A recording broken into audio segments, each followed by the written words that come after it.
Alright. First and foremost, I want to give all praises, honor, and glory unto Yahawah, bahasham Yahawashi, bahasham qadash. Double honors unto the apostles and the elders of great ministry that taught us the truth. Peace and blessings unto the sincere came across the four corners of the earth and pushing this word in all humility and all sincerity. This is Matana from Trinidad Campus, coming to the Spirit and the power of the Lord Yahawashi, to do a lesson for the building up of the house sake, for the edifying of brothers, for the exhorting of brothers, so that brothers and myself could learn from the lesson to become wiser, to have more understanding, to have more knowledge of the word, and I just wanna do this video here, a quick one, and this is gonna be based off the fable that it have a hell, and when you die, that is it. You're going on a long line and wait until judgment come. Guess what? They can prove that when you die, you can live again, and when you die, you ain't going to a fiery pit called hell, or you ain't going on line for judgment. The spirit going back to the Most High, receive judgment, and then come back again. I just want to start with this precept here. Let's know. Ecclesiastes 3. Now start at 15.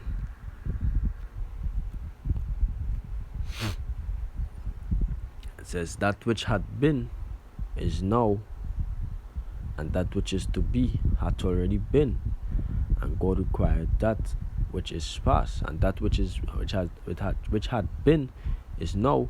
That including men, that including humans, that including beliefs, that including philosophies. All these things are they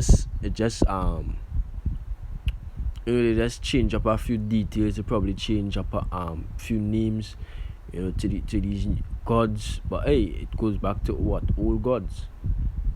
The men that live in it, it goes back to ancient generations. Generations that passed already. Because we all living again. It says that which had been is now. That's speaking about men also. It says, and moreover, I saw under the sun. And moreover, I saw under the sun the place of judgment, that wickedness was there. Which part? It have wickedness in hell. It don't even have a fiery pit. It have wickedness in the grave. No. Have wickedness upon the face of the earth. Upon this land that we live in. And what the scripture said, it says, and moreover I saw under the sun the place of judgment, where men receive their judgment, when men get gunned down, when men get diseases, when men get an accident and freak accidents, when men get killed at an early age. All these things are judgments. That wickedness was there, and that is the place that we live in right now. And the place of righteousness, that iniquity was there. The place of righteousness, because this earth gonna be full of righteousness soon. In the kingdom of heaven, because the kingdom of heaven gonna be upon earth. But it have iniquity here right now. So all this bullshit that Esau speaking about, it have a place in the sky, where we ain't gonna reach the Most High throne. The kingdom of heaven is gonna be upon the face of the earth. As a matter of fact, the kingdom of heaven is in the Israelites, the elect. Without them, it ain't gonna have no kingdom of heaven. Because they are the rulers, they are the kings, they are the priests set up to rule or to govern the kingdom of the Most High.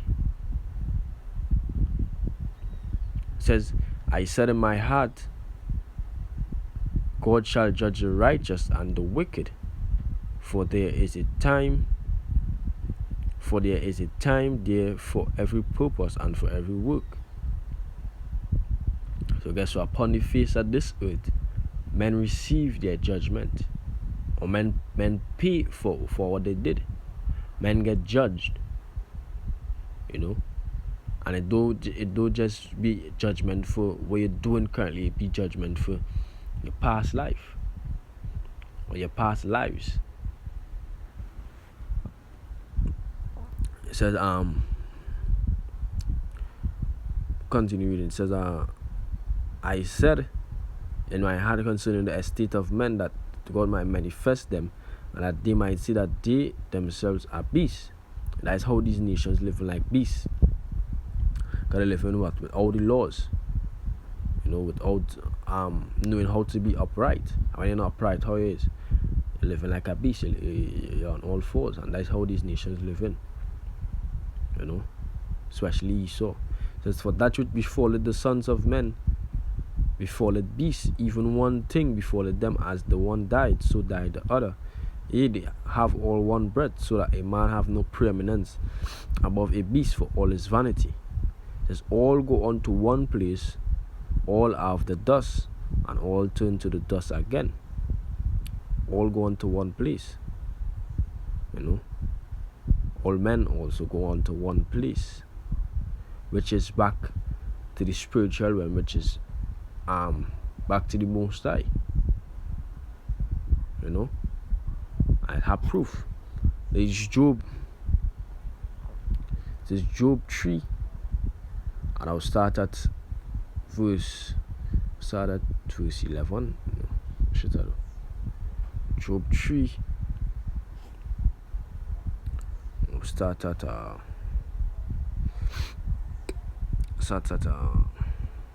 11. It says, why died I not from the womb? Why did I not give up the ghost when I came out of the belly?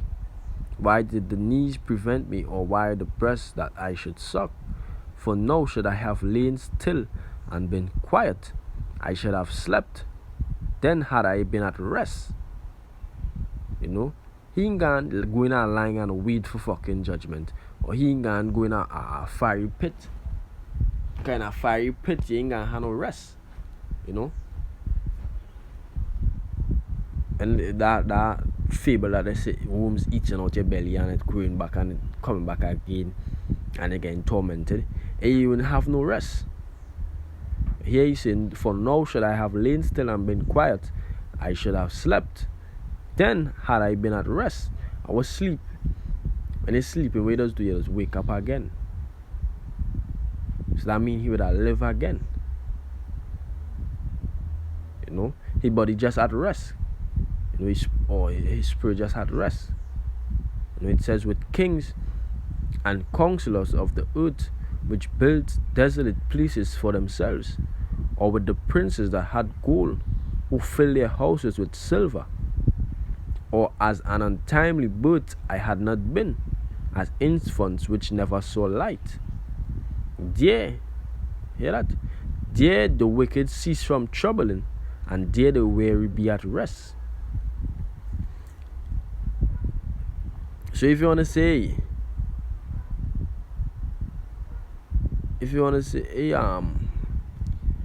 that is hell,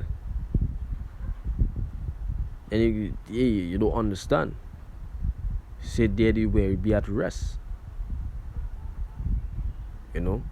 There the wicked cease from troubling, and there the weary be at rest.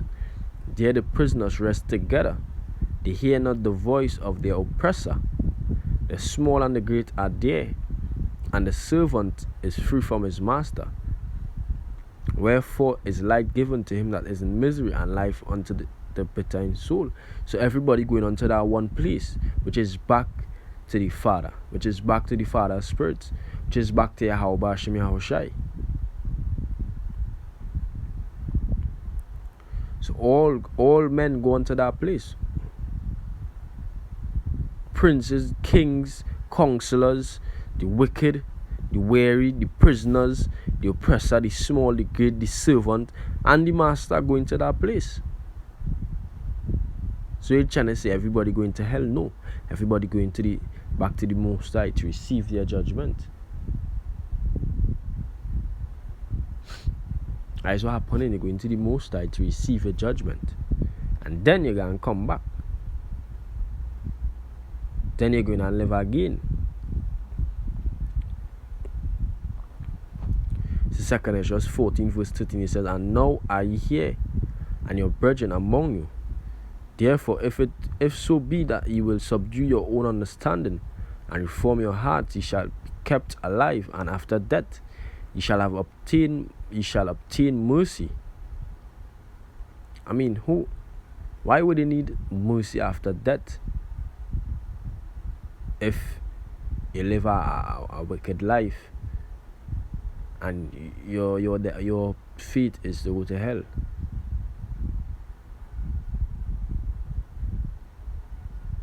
If your fate is to go to hell, why do they say, hey, you shall obtain mercy if you reform your heart and if you subdue your own understanding? No, because you can live again. You can live again. You're going to live again. And then we hope and pray that the Most High don't send you back dumb or deaf or blind or without limbs or failing organs. It says, "For after death shall the judgment come." For after death shall the judgment come, when we shall live again. For after death shall the judgment come, when we shall live again. And those who live again is in hell. Those who live again is in no up in the sky. No, live again is on this earth here. Living again is on this earth here. It says, "When we shall live again, and then shall the names of the righteous be manifest, and the works of the ungodly shall be declared." So in this time, and the names of the righteous are going to be made manifest. Back then, they would have called the righteous wicked men, or false prophets, or blasphemers. But now, everybody going to see the righteous, because everybody going to see the salvation of the righteous. Everybody going to see who the Most High really exalts. Everybody going to see who the Most High really honor, who the Most High really love. So in this time in here, there's the last life or generation before the kingdom of heaven. In this time in here, the names of the righteous can be being manifest, and the works of the ungodly can be declared. Then the kingdom of heaven.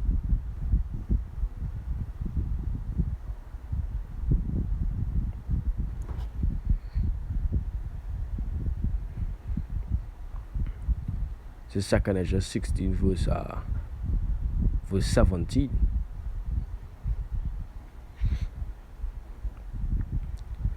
It says, it's outside at 14, it says, "Behold, the plagues are sent and shall not return again." Outside at 13, it says, "For strong is his right hand that bendeth the bow, his arrows that he shooteth are sharp, and shall not miss when they begin to be shot into the ends of the world." Or them arrows speaking about the nuclear missiles. Where you ain't gonna shoot no flimsy arrow from one end of the earth to the next end of the earth. That make no sense. It's impossible. Arrow, when you look at the missile, you see that a missile is made in the form or the same shape of an arrow. Like, if you know the military term, when they lost a missile, they say broken arrow.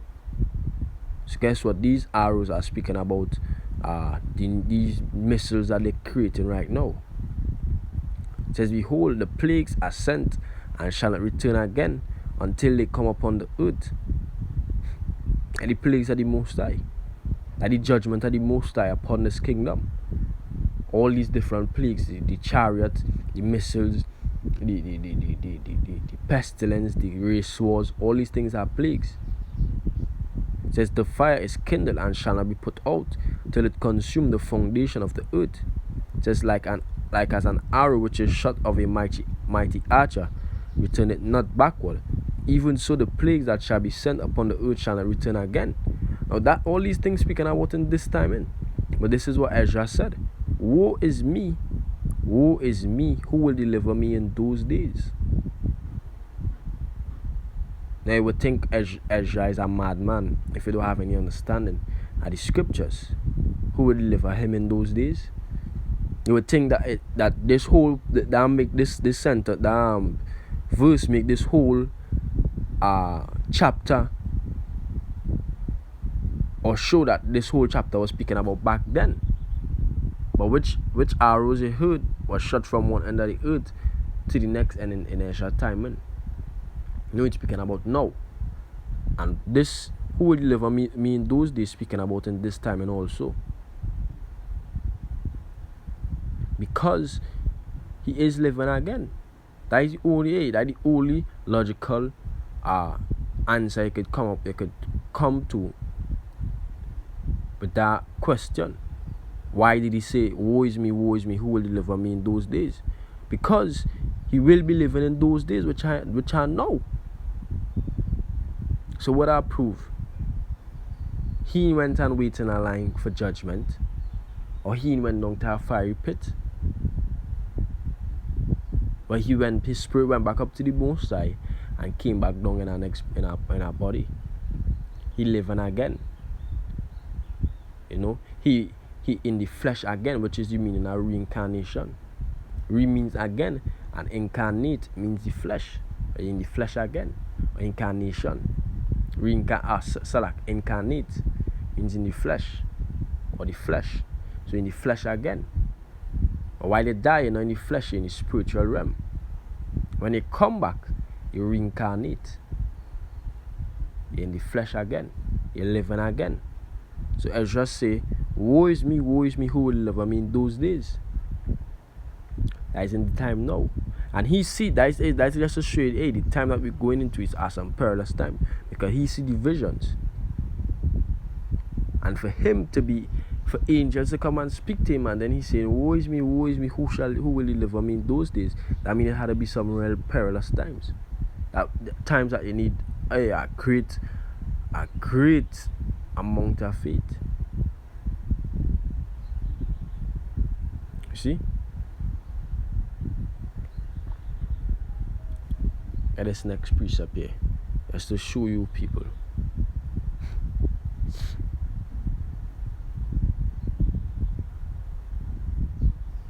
In Job 19 and 25. It says, for I know that my Redeemer liveth, and that he shall stand at the latter day upon the earth. And that's speaking about now. Who is our Redeemer? Yahawashi. That he shall stand at the latter day upon the earth.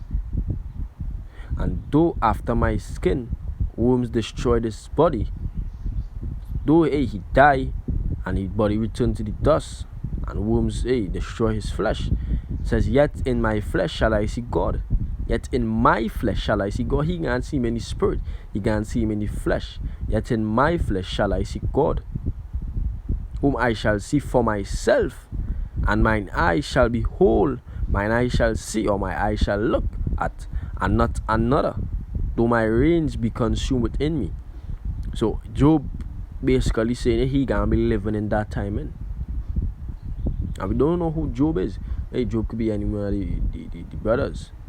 But we know that Job is living in this time, man. I just show you that Christianity thing is that don't make any kind of sense. That don't make any kind of sense, you know. Revelation 1 and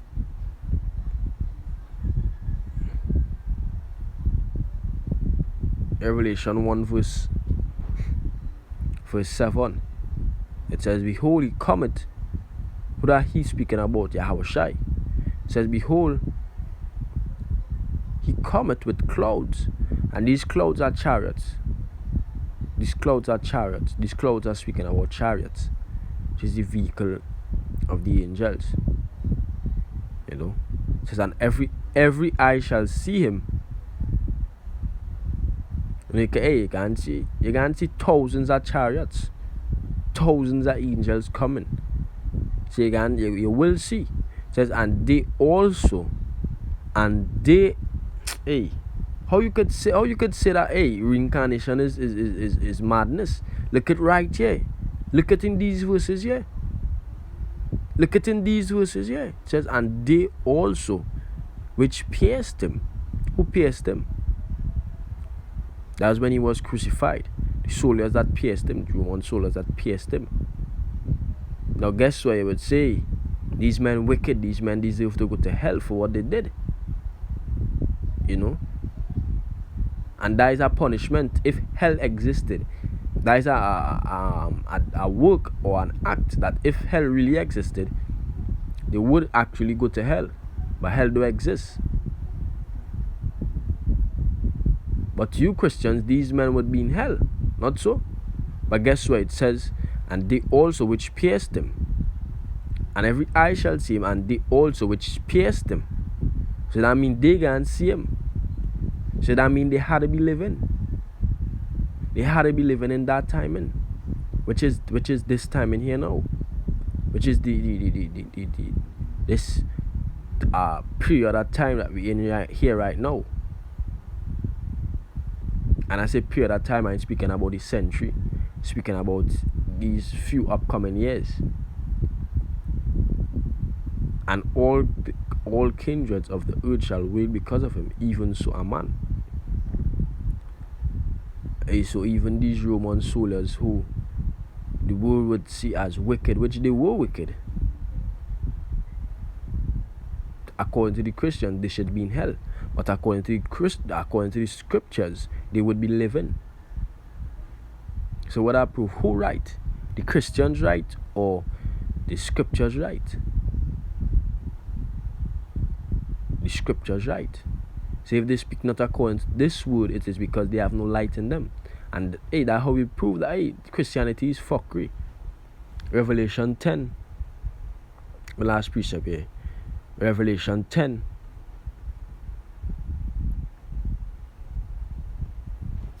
Revelation 10 verse so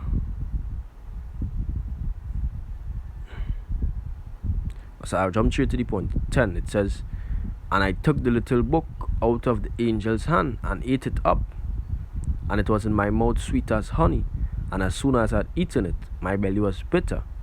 And he said unto me, the angel said unto John the Revelator, thou must prophesy again before many peoples and nations and tongues and kings. Thou shalt live again. He didn't come off the island of Patmos. Thou must prophesy again before many peoples and nations and tongues and kings. So what that mean? You had to live again. And he is living again.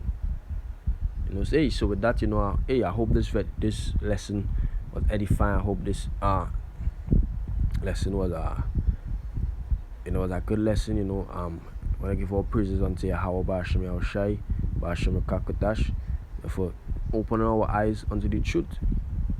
For the word, for understanding, for song wisdom. And give that one unto the apostles and the elders at Great Millstone that taught us the truth. And peace and blessings unto the Akim across the four corners of the world that pushing this word in sincerity and in all truth, without hypocrisy.